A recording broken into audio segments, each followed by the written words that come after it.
Clear Skies movement. I've got Miss Dawn over here. Dawn, say hello to everyone. Good evening, all. And there we go. Yeah, that's about all she's going to talk tonight. So here's what I'm thinking. I think that we've got one heck of a good show. I've been kind of dialing the show in to make it a little bit more interesting, and I think we have a good show tonight. Babe, what do you think? I have no idea. You've been locked in this room all day. That's what I do. That's what I do. Hey, here is the big news. Is Friday, we've got Pennsylvania Senator Doug Mastriano, who hopefully is going to be, well, not hopefully, I really think he's going to be the next governor of Pennsylvania. He's coming on Friday night. He'll be on Friday night right here. We've got Hilda coming on next week. We've got some really good guests lined up for you.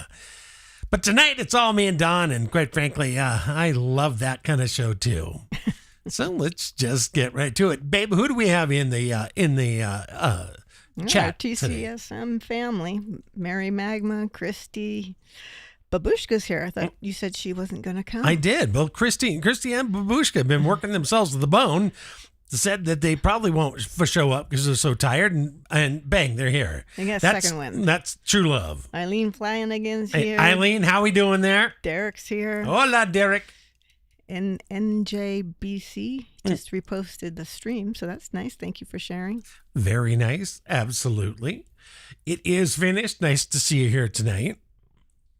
Well, I think I'm just going to get on with the show because I'm ready, and well, we have a lot to cover, and we don't have a lot of time.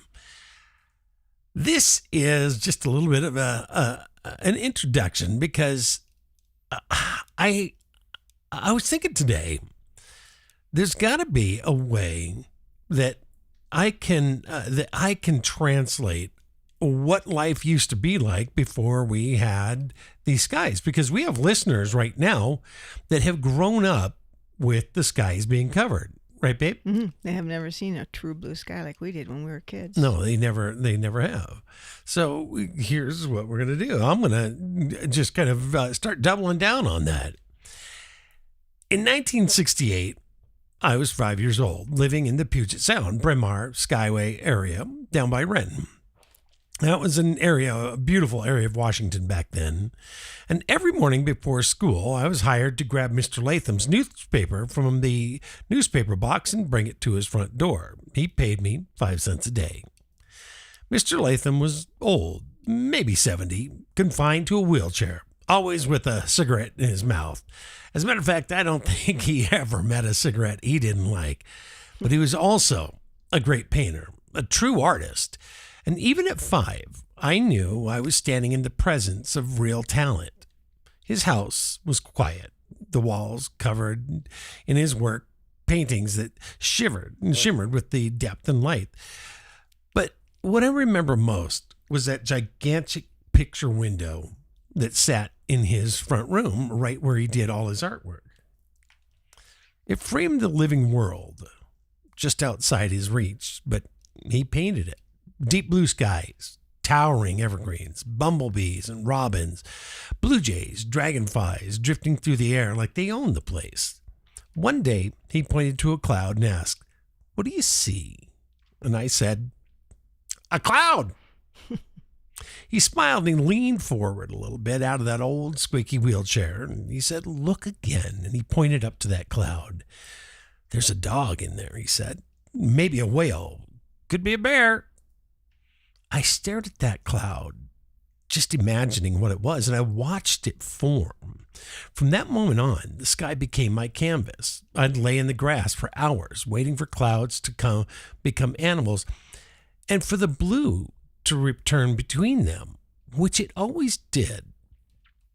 But not anymore. You see, back then, there used to be clouds and blue sky. Now we have clouds and hazy sky and hazy white skies. The clouds don't move anymore. The sun doesn't break through like it used to. The sky is a smear. It's unfortunately become a weapon. The world Mr. Latham painted is gone. This is not nostalgia. It is a warning. If we don't fight right now, we will lose Mr. Latham's sky. So tonight, we're going to start fighting a little bit harder. Baby, what are they saying over there in the chat? They're just all saying hello to each other. I got some pictures of Skyway back in 1968 and 69 in Seattle. God, it was such a great town. I remember when my first time at Green Lake, a man was fishing there under those beautiful skies. Now, Seattle, it gets some storms and everything, and it was absolutely beautiful. But anymore, it is a mattress, or they heat sink it during the summer, and I can't stand that. Those pictures don't even do the sky justice. I mean, it was blue. Well, yeah, I mean, back in those days, they didn't have the best photography. This is we just got color in the photograph. Yeah, sure. I mean, it used to take weeks for you'd take your Look at that old plane. Yeah. Yeah, oh, right. We'd take your old, reel, film down to the drugstore and send it out. And weeks later, you would get your pictures back. And hope you got a good shot. Oh, yeah. And I mean, so many of them were just light bled. And I mean, that's the way it was. Now we can take phenomenal pictures with our phones. Babushka says, that's a beautiful story. Sergey, thank you for sharing. It is a cute story. He's got so many great stories. Well, I've lived a decent life. Yeah. So we have got, I want to show you something. So Christy, Lejean, she posted this today. And so that's looking in the direction of the next rag. See all the waves all over stuff that's happening in the sky down there. Right you got that. Some more right there. Big look up tropical here. Disturbance. But notice this. We've got a whole bunch of all completely natural people. Let me see if I can got all those ripples. Activate. Yeah, that's what she's talking about. And I got to go to media source 4 here and see if we can. Totally normal. Turn that on. There we go. Here we go. So you can see the ripples in the sky, and she just talks about that early on in the video, and I think it's going to just kind of loop back or replay or get done. I don't know. I see that a lot, though, lately in the sky. Right? Those ripples. It's just, it's incredible. And it's unfortunate, but it happens all the time. We're being radiated, not just smothered. I am happy to report, though, that we've got some things going on. We worked on our 501c3 and C4 today. We're going to be gearing up for a fight. We've got a burgeoning legal department. Gotta love those people. And we've got some legislation. Well, of course, Babe Marjorie Taylor Greene. She's got HR 4403. And I put a call into her office. We got a phone number. We're going to see if we can become part of that process, because it's very important that we, the people, are involved in writing the legislation. I know I say this a lot, but I believe in it, and it has to happen. So there you go. Bob's your uncle. Now, where were we? Ah, yes. Breaking the weather. The ring of fire, the ground beneath us actually is speaking, and I'm going to just zip over because I got this handy duty thing that I can switch with. The ground beneath us is speaking. The question is, who is making it talk? I was 6 months old when the biggest earthquake in North American history struck. March 27th, 1964, 9.2 on the Richter scale. On your screen, you're going to see what Life magazine did in pictures. It was a bastard of an earthquake. It literally, this is the road up here, just sunk. It opened up and swallowed entire tribes that the bush pilots used to go out and see, and they were gone. We lived in Seward, Alaska, and trust me, Seward, Alaska is a gigantic V, and it's a very deep water port there, 300 feet, and the water washed out of that bay and back in, and then all hell broke loose. When the earth began to buckle, twist, and shake, my family had just minutes. Well, my family, my mom, because my dad was not around, and she had 4 kids, and she was 6 months pregnant. 100-foot tidal wave tsunami traveling at over 150 miles per hour because literally the mountain at the top of the bay had rattled loose and fallen in. It caused that tidal wave. 150 miles an hour came roaring into Resurrection Bay. It hit the harbor like a warhead. Train cars literally were scattered up the mountainside over half a mile. We got out just in time, but I don't remember the crashing and the chaos of that day. I do carry that signal. It was the beginning of my story, and maybe it was the beginning of this story too, but the earth still speaks, and this week it is screaming.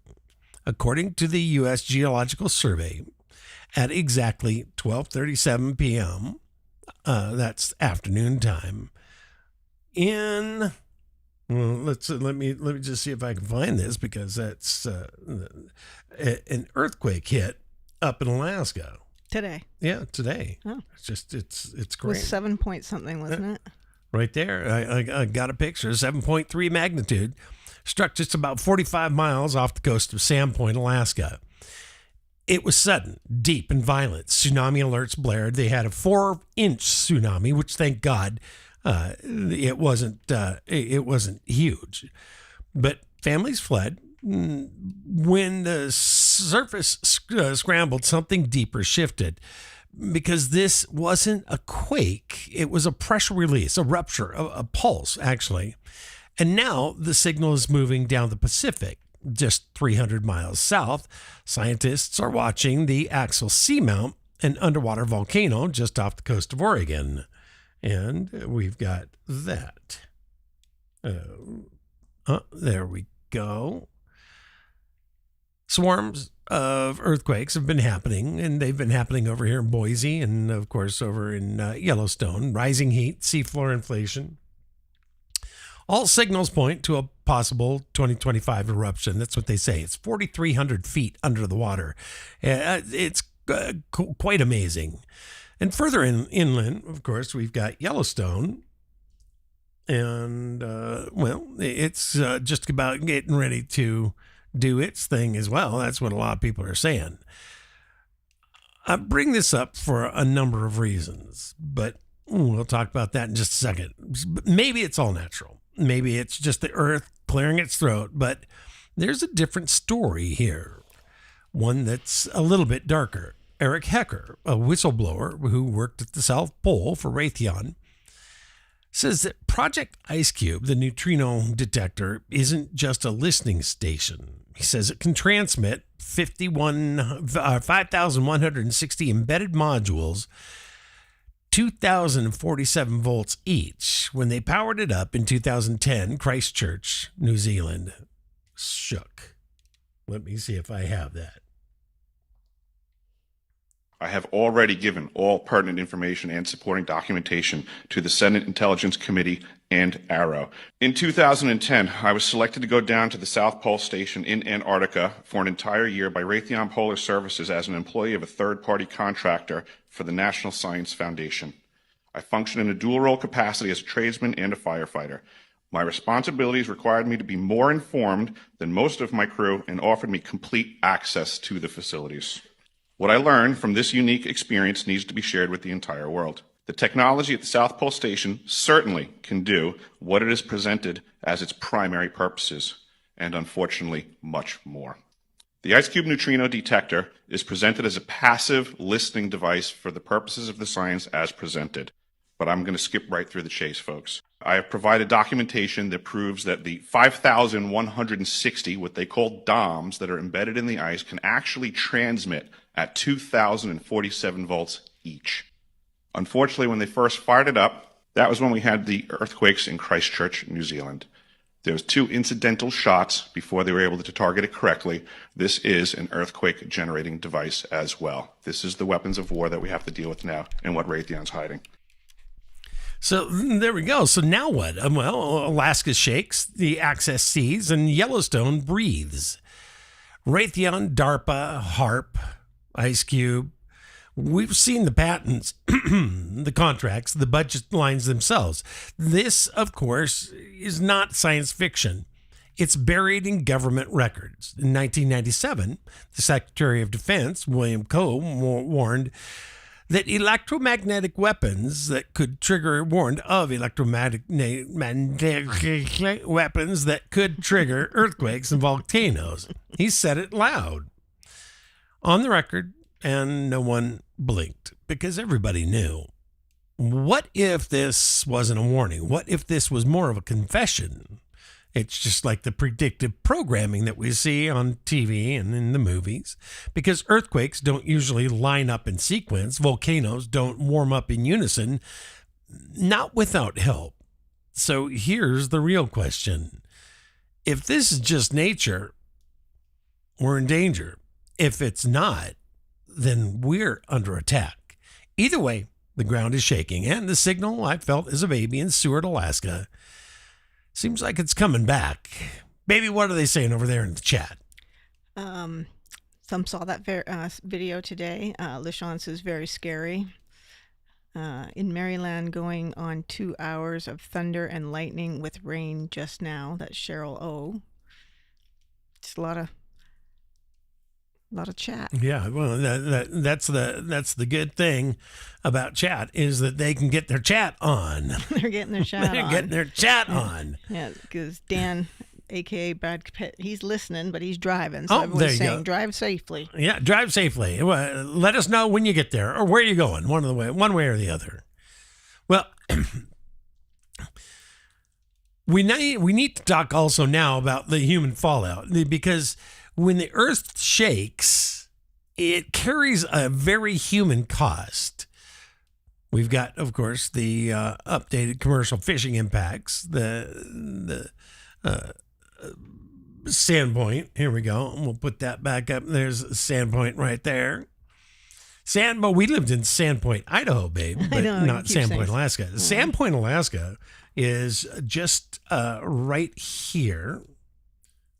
Hold on, let me find it. Right down there.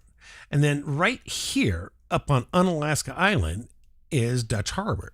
So all this along here is a huge fishing area. You start disrupting that. You start sending earthquakes to the Aleutians. You're going to be cutting off a huge, and I mean a huge food supply. Yeah. And talk about the damage to the economy. I mean, it'll bankrupt. Fishing vessels. Good God, it costs a small fortune to run those. Super says we're under attack. Weather warfare. Yeah, it's true. We are, absolutely. This is a pretty picture of Dutch Harbor right there. So we know that at 12:37 p.m. the local time up there, the 7.3 magnitude earthquake struck 54 miles away from Sandpoint, Alaska, a small fishing village community in the Schmingen chain. If we disrupt that, and by we, I mean our U.S. government or whoever has the keys, and that's, does Raytheon have the only keys to the most powerful weapon on the planet? I mean, somebody needs to put them in check. We've heard that people fled to higher grounds, the siren blamed and blared, and the tsunami alerts echoed across the Aleutians. But what got buried in this headline was this: the quake hit right in the middle of America's fishing bowl. That's the dangerous part right there. This is a commercial fishing territory. Pacific cod, halibut, crab, salmon, pollock, you name it. They pull it out of the ocean there. We've got Derek says, I saw an entomologist today discussing that the plankton populations are down 60%. Wow. We need plankton for sure. Yeah, well, if the plankton is down 60%, your ocean's life is dying. And I'm telling you, does anybody remember a number of articles that came out that were saying they were going to dismantle the offshore wind farms because it was killing the whales. The whales were beaching themselves or just dying because there's so much vibration that comes off of that. Well, it's not just, that. Wow. And of course, the anomaly, right? We know that there was that huge anomaly there coming off the Antarctica island down there. Mm-hmm. Enormous. And are we cooking, literally, are we cooking the life out of the oceans? And are we letting that happen? And if so, why? Are they so hell-bent on depopulating the planet? Because 60% of the plankton, I mean, that is scary. We've lost 60% of the world's bees now. We've lost 30% of our birds. We don't even see birds hardly anymore. I remember there used to be a thing called a flock of birds. Don't see those anymore. You never see a flock of birds anymore. Robins used to dot the yards, and crows and finches, eating the worms after a rainstorm. Yeah. Swallows, the whole gambit. And now what do we have? I mean, we've literally have absolutely no life living around us, and to hear that 60% of the plankton is gone. And did anybody bother to mention when it was 5 or 10%? Like, hey, heads up here. The fish aren't going to be doing so well. Yeah. And I mean, whales, that's what they eat, the largest mammals on the planet. And then the fish that feed on them, the predator fish, and everything, eats a whale when it dies. Bang. Okay, there we go. But plankton feeds, it feeds the coral reefs. If the plankton's dying, your coral reef's gone. That happens. That's bad. Yeah, I mean, that's troubling. I didn't even know that, and I like to think I know, what's going on here a little bit. Derek beat you to it. Derek, thank you very much for scaring the shiznit out of me. But back to Alaska, babe. We got Sand Point, King Cove, Dutch Harbor on Alaska. These aren't just dots on the map. They're ports that feed the nation. Now we have 60% of the plankton gone. What do you think that's going to do up there? And if we keep shaking the earth with the neutrino ice cube project, Raytheon just launching enormous shots across the planet. I mean, out here, the sea's just absolutely trembling. Boats can break from this. You hit them with enough of a vibration, you can crack a boat in half. And they say that the Project Ice Cube has that kind of power. The electronics can fry. They can tune to your brainwaves, turn that up, and drop a nation. Yes. Look at all the wild people acting out like nobody ever screamed because their Big Mac was cold or whatever it was. Right. It's just the insanity that's out there. Throwing chairs and milkshakes. There's a vibration set for those people, and it's working. I don't know. I mean, it seems like the entire world's gone crazy. Correct me if I'm wrong, but we have endless amounts of data that says that when you hit people with the stuff like strontium and barium and aluminium, right? The graphene oxide, and it crosses the blood-brain barrier. And then all you have to do is turn on your 5G, turn on your HAARP, turn on your ICE neutrino project there, hit it with a little, mix a little Doppler and some Nextrad, and all of a sudden you got the recipe for turning the place into 28 days later, or 28 weeks later, or 28 years later. Oh, that movie. Yeah, there we go. That's my favorite zombie. Zombies is like, there's just something about zombies. Serge is obsessed with zombies. I love them because it's so real, right? I mean, we saw remember Spice, the things kids used to get at 7-Eleven and eat holes in their brain. I mean, people literally jumping headlong into cars and stuff. It's just, yeah. Are we turning the world into a bunch of zombies? Is that what they want? Are we looking at The Walking Dead there, babe? Right. What do you think? Yeah. Cheryl O says they have elevated themselves to status of God and feel they have been ordained to cloud seed and modify the weather to save the earth and humanity regardless of unknown outcomes. Well, that's exactly what they're doing, and they don't really care because they have their nice, cozy, multi-billion-dollar underground bunkers. And it's akin to let them eat cake. Although they say that Marie Antoinette never said that was more of a marketing campaign to get her beheaded. Oh. Yeah, They had marketing campaigns back then? Oh, marketing's been around for a long time. That's exactly right. So, moving on back to Dutch Harbor. It is 235 miles west of Sandpoint. Sandpoint is a fishing community as well. It's the largest fishing point in the country by volume. These boats haul in billions in seafood annually, and when the quake disrupts the floor of the ocean, fish scatter, channels shift, and of course, harvests vanish. This is more than inconvenience. A lot more. This is economic warfare without a declaration. That's what we're seeing here. And, of course, there is the health fallout. In Sandpoint and Kodiak, they say kids are already coughing because it stirs up, dust and stuff inside Mold. the earth. Yeah, mold. Oh, good God. I mean, look what happens after all those floods. You've got that mold. So it turns the sky essentially into metallic. And, it shakes everything loose. It rattles everything loose. So we also have the Axel Seamount, just 300 miles off the Oregon coast. And we'll take a look at that right there. It's supposed to erupt this year. And it's 43, like I said, 100 feet down. Not exactly sure how much that is going to affect, but it could affect a lot. This is just this is how it's set up right there. We got that fissure right there. Then we've got the conductive boundary layer and the hot spot related magma supply conduit. They got some fancy names.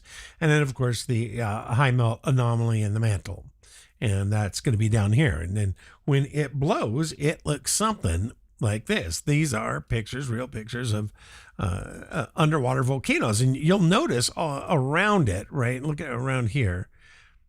It literally is just, look at the ocean just turns into a. Looks like it's boiling. Yeah, it is. It absolutely is. And all of that smoke, all of that soot, it has to go somewhere. So the ash cloud, they say it could reach over here to Boise, babe. Go as far as Billings, Montana. So I think that I'm just going to let that play there because I think it's a very interesting video.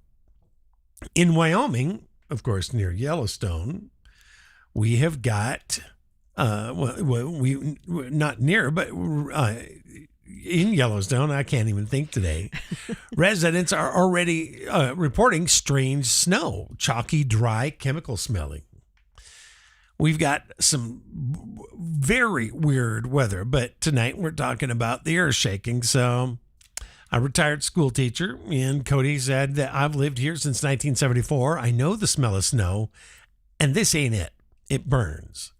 We're told to call it climate change, but climate change doesn't make boats vanish, lungs burn, and snow turn to dust overnight. I don't think it ever has either, baby. Correct me if I'm wrong. Geoengineering, though, that might. Seismic weapons, that could do it. And what happens now is not theoretical. It is happening now. It's local. It's painful. And, of course, it's personal. It looks like a 60-year-old crabber staring at a cracked hull. It looks like a mother putting a cold rag on her son's chest in a town with no hospital. These are the human costs. It looks like a fisherman wondering if his sea will ever return to normal. This is the cost. So we have to be very, very well aware of what is happening. And, well, finding out that we've got no fish left, that's going to be something. And I've heard also that people are saying that fish are turning up dead in lakes and rivers. Mm-hmm. So, no one's sending relief for that, are they? We don't get the money we paid in. We don't get any of that back. So I'm not just trying to raise awareness here. I want people to get ready, number one, for the fight. But number two, for the disaster. You have to be prepared. You have to have an exit plan. You have to have a place to stay. How are you going to eat? I love my pressure canner, right, baby? Oh yeah. And we got a little just a little stock of some dried goods.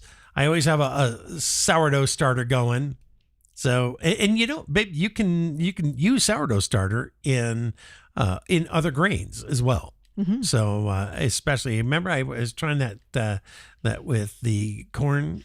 Yeah. The cornmeal and the masa, real good quality, but has such a sweet smell, and I'm gonna have to do that again. So It's yummy. yeah.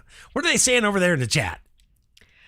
Let me see. They're talking about detoxing and keeping their bodies clean, which Dr. Group definitely, he's got some great products, so I highly recommend his. Yeah. Eileen Flanagan says COVID brains, Sergey. That's exactly right. 1776, I'm ready, Dan says. Perfect. I need my ex-military man in my life, human being. Yeah. Oh, my goodness. Let's see. It says, congratulations, babe. You've received 100 messages today with Restream Chat. So it looks like we're doing something well, doing something good so Very far. good. Well, I was just going to say something brilliant, and I completely forgot. Oh, yes.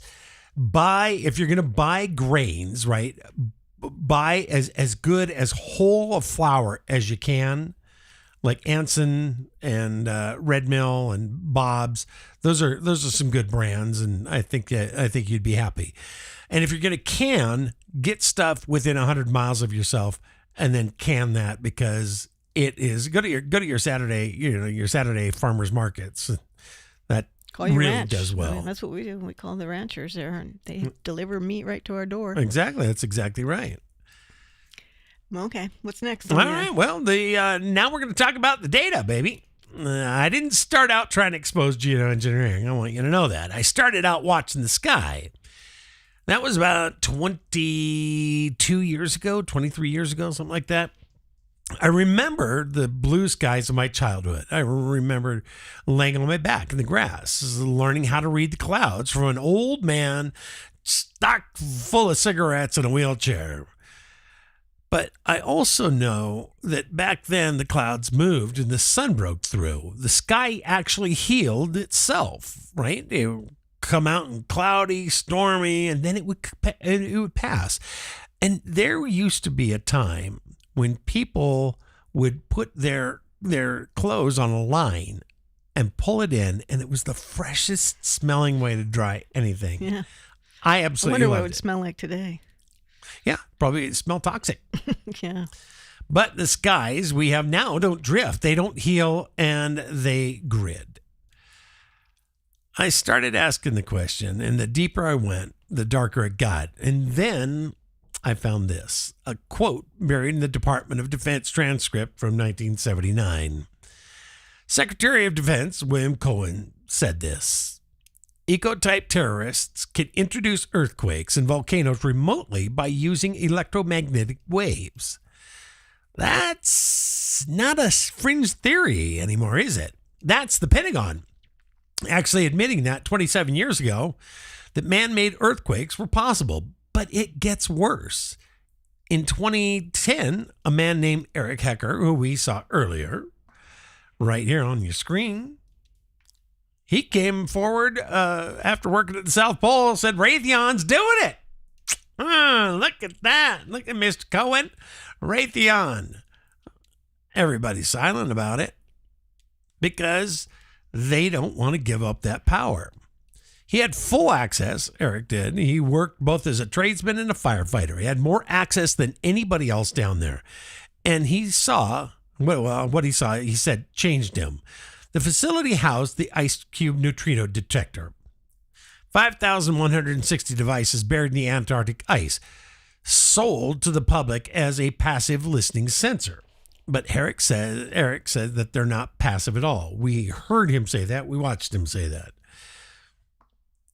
This is the neutrino project. And out in this field here, all through there, we have got thousands of sensors that turn out 2,047 volts. He's given the documentation. He's warned everybody about it. They've tried to kill him. He was on Sean Ryan's program not too long ago. I've talked to Eric Hecker on the phone and on the by email. I did a whole series on this. The reason I did it because a friend of mine, I can't say who he is because he's asked me not to put his name in this until he's done with his research. But a friend of mine said that this scares him more than anything, that it is HARP on steroids. And we don't even know what HARP can do. I mean, we know that it has, a billion watts of power, can raise and lower the ionosphere. That takes a lot. And now they're just perfecting this.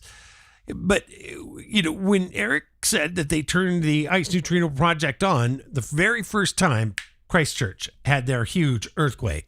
I mean, can you imagine? Flip, oops, we didn't have it tuned right.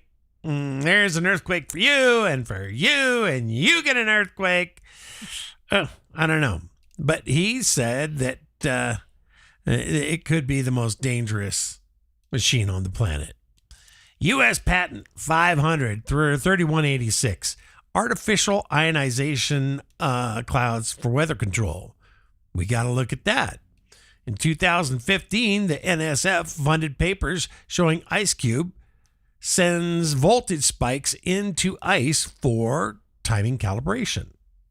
DARPA contracts detailing seismic resonance via electric ELF and VLF. That's extremely low frequency and very low frequency transmissions.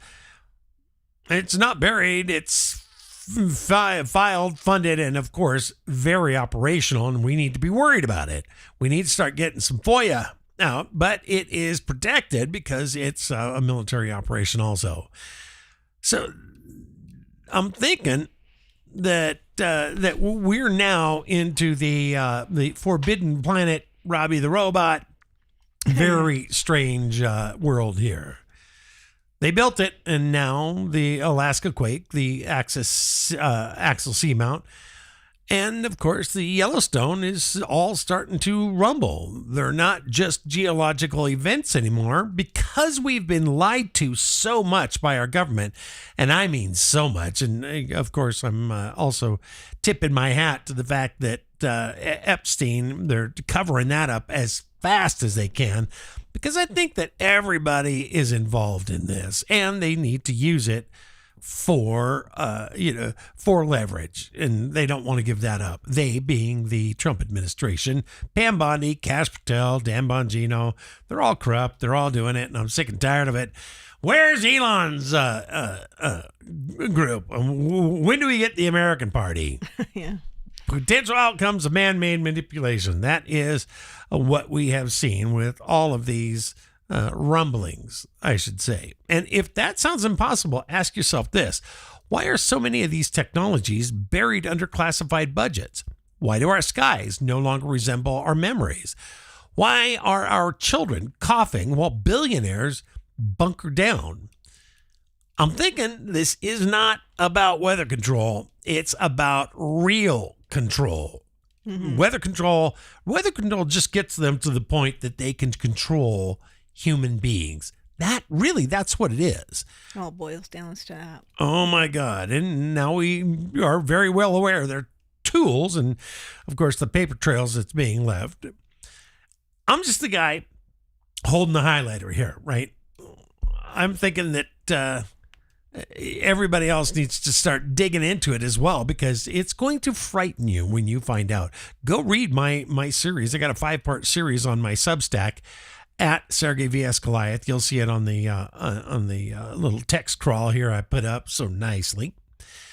But go there. Follow me, of course, on Facebook, and follow our TCSM. This stuff is very well written. Yeah. I really enjoy reading them. Well, thank you very much, baby. It takes a lot. If I can get some more time, I'll write quite a bit more. But yes, definitely subscribe. We would really appreciate that.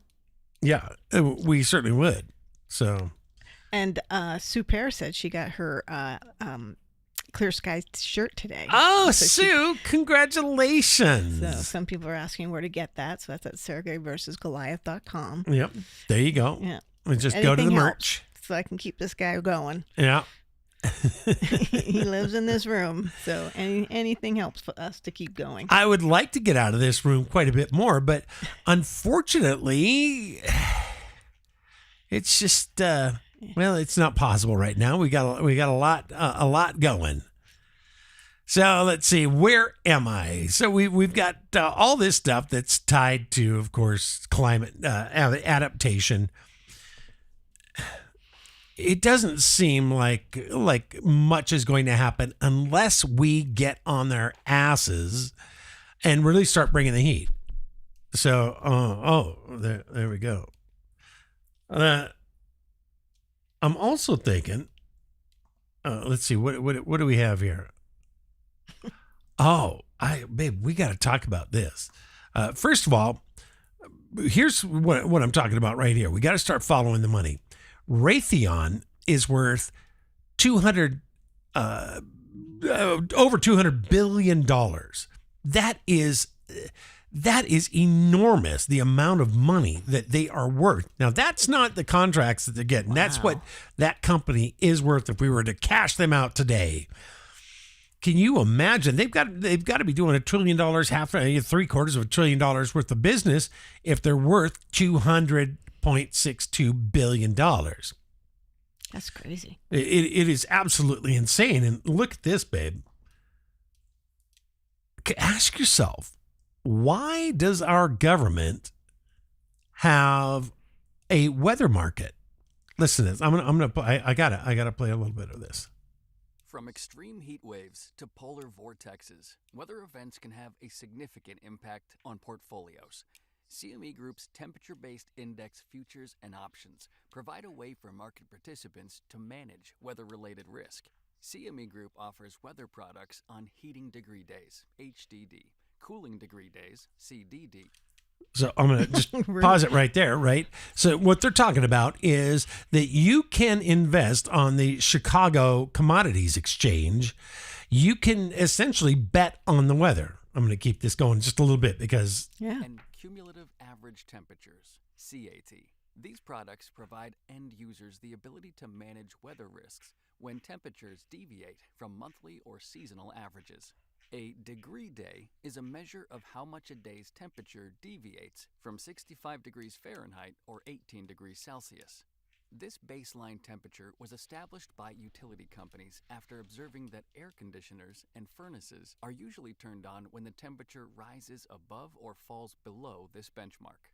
So with this information, can you see why it is so profitable to control the weather? You need to sell more heat, drop the temperature. You need to sell more cold, boost the temperature up. And we're seeing it right here. We've got 100-degree temperatures raging across the West here. It's I think we were in 97 or 98 today. Actually, no, today wasn't bad. Oh, well. 90. Only 90. It's summer. It's typical here. It is. It's very typical, but I just find it interesting. Our government has opened up. The markets. So the very, very wealthy, powerful, and connected can bet on the outcome. Now, let me ask you this, baby. If you had an extra $400 billion, right, and you wanted to bet that on the weather, do you think you'd have a better chance playing roulette with that, red 25 or whatever it is, or do you think you'd have a better chance getting the weather right? What do you think? I would think that you actually have a better chance winning your money playing roulette, because the weather, it's just, nobody can really predict the weather. Not even the weatherman. But if you control the weather, And just like if you rig the roulette game, all of a sudden, that bet, it's not a bet anymore. No. You're not risking, you're not gambling. You are making an investment in something that you know is going to pay off. That is the problem here. Because when you know that it's going to pay off and you're dumping that kind of money into it, you have to have more payoff, right? It's just like the senator up there in Montana owns Bridger Air, Tim Sheehy, and he is putting together S-1378 so we can weaponize the weather with AI. And, of course, if you own these big, huge planes that put out forest fires, you need more fires. That's right. You need more forest fires. Why would he put his name on this? Because he owns planes, huge planes, the size of a 747. They're enormous. Remember, we used to see them dip down into Lake Chelan. God, I loved Lake Chelan. And, of course, up in Squirrel. Yeah, well, how unusual. Sue Pear says natural gas futures, etc. CBOE traders live for these weather forecasts. She says even the Farmer's Almanac is fake. Yeah, absolutely. They don't want to give us, the little guy, real information. They weaponize that information just like they weaponize the weather. What do we do about it? Well, we need to stop the cloud seeding, first of all. That is the low-hanging fruit. We do that at a county by county level. I'll be posting my my plan on my Substack at Sergey vs. Goliath. I know it should be at Sergey or at TCSM, but I started Sergey versus Goliath before TCSM, so we're stuck with it for now. And what we need to do is go after getting that shut down, work our way up to stopping the neutrino project, right? We need to stop the weaponizing, and we want to know who's in charge of these markets here. Why do they get to make the decision on on where we have good and bad weather? I mean, look at the floods. Since the beginning of this year, we've had 5 1-in-1,000-year floods, and it might be even more now because it's flooding all over the upper East Coast.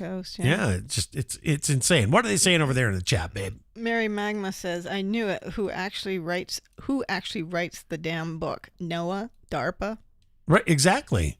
I mean, that's what we have to ask ourselves right there. Who are the people behind this? Because if we don't know, if we can't put our finger on them, then all of a sudden we have no control. We have got to find out just exactly who's making the rules. Dan says Nexrad is causing droughts. Nexrad is not just causing droughts. My God, it literally looked like it vacuumed that indent incident. I've got that over here. Where do I have that? Because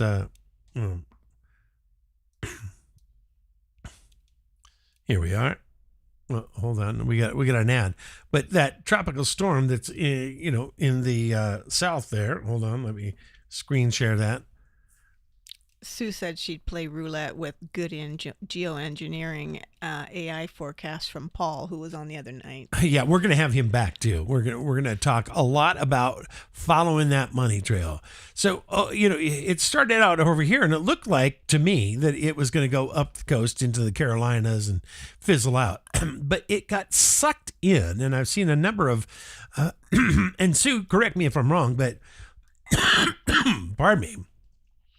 It looked like the Nexrads were firing, and it sucked it in here into the Gulf. And now we've got 24 hours, 48 hours before we know if it dips down a little and turns into a real storm. But it doesn't have to get any worse than it is. It's already sucking up just an ocean worth of moisture, and it's dropping it on Louisiana. And God, I mean, New Orleans. Has New Orleans not suffered enough? I mean, Katrina just battled it. Another hurricane hit it not too long ago. Mm-hmm. Thank goodness it glanced it, but still, this is the kind of stuff that we're talking about. Look at these rain amounts, 3 to 10 3+ local amounts, 8 to 10 inches.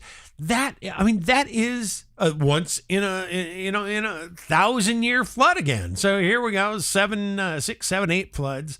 What are they saying over there in the chat, babe?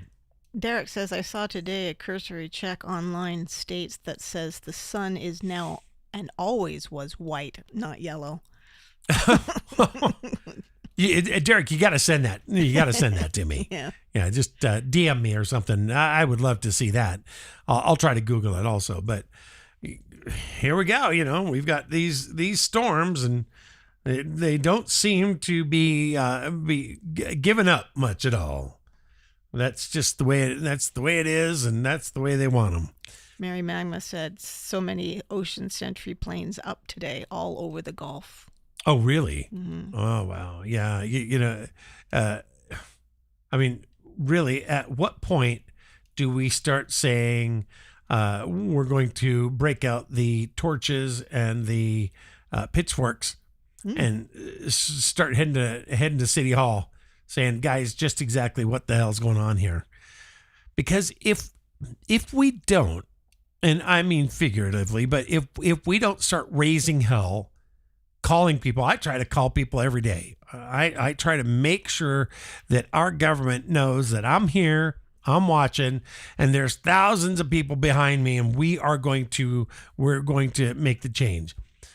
I'm doing it for my daughter, for my grandson. I'm doing it for your daughters, your sons, your grandchildren. I'm doing it for you, your parents, all the people you care about. I'm doing it for Don's sons and their girlfriends and their girlfriend's family.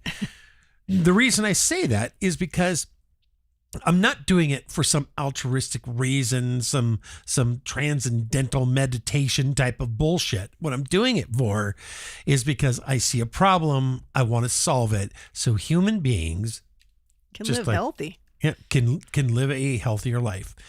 And so the very rich and powerful don't get to strip that life from you. That's why I'm doing it. What are they saying in the chat, babe? Remember Harvey that sat over Houston for days. Right? Yeah. Oh, my God. Sue said that. Yeah. Yeah. And, we've seen how many of these storms have stalled now? I mean, we saw Helene stall over North Carolina. We saw the storm in Texas stall. We saw the latest tropical storm, Chantel, stall over South Carolina and North Carolina again. Since when did we start seeing storms stall? And it looks like they elongate, like they're being pushed rather than stalling. They're being held there. And we have the technology to do it. We can hold these storms right in place, and then they just churn up and destroy as much as they want. And then we find out that we have cities, and we've got the fire maps and everything that show that the country is, the West is not only in a heat wave, it's on fire. And people are in areas they can't even breathe now. Worries me. I think that's how he says it. Yeah. Worries me. Was me. Yeah. There is a YT channel, Real Fishing Life. He talks about noticing differences in the sky. The fishermen will. They absolutely will. I mean, they're out there on all for days. Yeah, right? Yeah, golfers and fishermen, they spend a lot of time outside. I have had friends when I was young that were the loggers. And that seems to be a dying breed. But one of the things that they said is they always knew when things were changing because they could see it in not just the trees they were cutting down, but in the wildlife, how wildlife reacted. Mm-hmm. Now we have rumors, and I don't know if it's true, and I didn't want to put it on the show tonight, but we have rumors of, cougars and bears leaving Yellowstone. Yeah, I saw a video today where buffalo were just hauling ass. I saw that too, and I'm not sure. I'm not sure that. I don't know if that was satire or somebody's just getting clicks. Yeah. But I listened to it. And it didn't sound We'll have to look into that more. Yeah, because absolutely. they think the animals know something's coming. I think they do. I think that what they know is that they're being radiated. Maddie Moo. I mean, she hears stuff and looks in directions when nothing's there. Nothing's there. So that's our dog, by the way. Yeah, exactly. Maddie. It's troubling on a level that I never thought would exist. It seems so science fiction-y to me. Mm-hmm. So what do we do? Who out there, by a show of comments, who out there believes that the Trump administration is still looking out for our best interests? It's dead silence. Yeah, no, they're also 10, 15 seconds behind. Yeah. So well, that was a dramatic pause. I put a dramatic pause in. Dramatic. Right. You're so very dramatic. Oh, I am. They call me dramatic Sergey. Oh, do they now? Exactly. I call you something else. Well. So my question is, of course, does the Trump administration still have our best interests? Our first in vote mind? is in. Yeah, because Eileen, hell no. Yeah, I don't think so. Human being, done with Trump. Yep. He's losing his army, and this is going to be. Does anybody else think that he has been cloned? He's doing stuff almost exactly the opposite. And I'm not saying clone, but I'm saying that something has happened to Donald Trump, and he's making decisions that go completely against the MAGA army that he built and led. Yeah, he's upset with the MAGAs. Well, we've got to watch out. Yeah, is that true or not? We don't know. But Human Being says Epstein hoax. Like, that was his whole platform for years and years now and he's years. telling us there's nothing to see. So it's kind of weird. Yeah, and I mean, there's one way to lose trust, and that is to blatantly lie to somebody. Nancy Pelosi and Chuck Schumer and Adam Schiff and all the regular morons. They all get away with it. When you have built your brand on trust, you can't lie when we know it's a lie. Yeah. Right? We all know that they have literally a mountain of information on Jeffrey Epstein, and we can't forget P. Diddy, Puff Daddy, Sean Puffy Combs. Yeah, he got off pretty good. Yeah, he got off a lot, from what I heard. But they say he'll spend 25 years to life on some of the other charges, but they found him not guilty of trafficking. And that is the whole thing. And they didn't even bring up the people that were trafficked. The prosecution, and James Comey's daughter so there's is part of the prosecution for people, Epstein, and for Diddy. Yeah. I mean, it makes you wonder, babe. It really does make you wonder. Mary Magma says Israel seems to have a tight grip on our government. Yeah, tight grip. I mean, I tell you, it's more of a strangulation. I mean, I don't know if we can fart as a government without Israel's okay anymore. Yeah. And look what Israel is bombing Syria today. Does anybody have a problem with that? Syria, what's left of Syria? It's nothing but fruity pebbles and rubble. I mean, literally. But this does give the EU and the mass migration warfare people another reason to ship out a group of people that don't give a rat's ass about America, about the EU, about up there where all the Sweden, Scandinavia. Yeah. They don't care. They don't care about their heritage. Nothing. You go in, you destroy. That's what it is. That's what happens when you don't assimilate a population. Is they don't learn your value system. So, what's your wrap up tonight? Well, my wrap up is this. I have been spending a lot of time thinking about what the world used to look like. And I think it's time that we start posting more pictures of what our childhood skies and trees and animals and birds and bees used to look like. Put them on the on your state's chapters. Put them on the Clear Skies Movement USA. Send them to your friends and make those posts, and then put up what the skies looks like today. Mm-hmm. Your yards, no more birds. Very few animals running around anymore. I remember just a number of years ago, you couldn't walk without seeing squirrels running around. Now there's squirrels. Yeah, but not nearly what they used to. I don't see birds eating the worms and the bugs. I agree. Yeah. I agree. Well, that wraps it up for us. I am Sergey Brown. Remember, Friday we've got Senator Doug Mastriano. That's going to be a great show. I'm just gonna say goodbye. So for all of us, I am Sergey Brown, and I'm Dawn, and we will, of course, see you next time.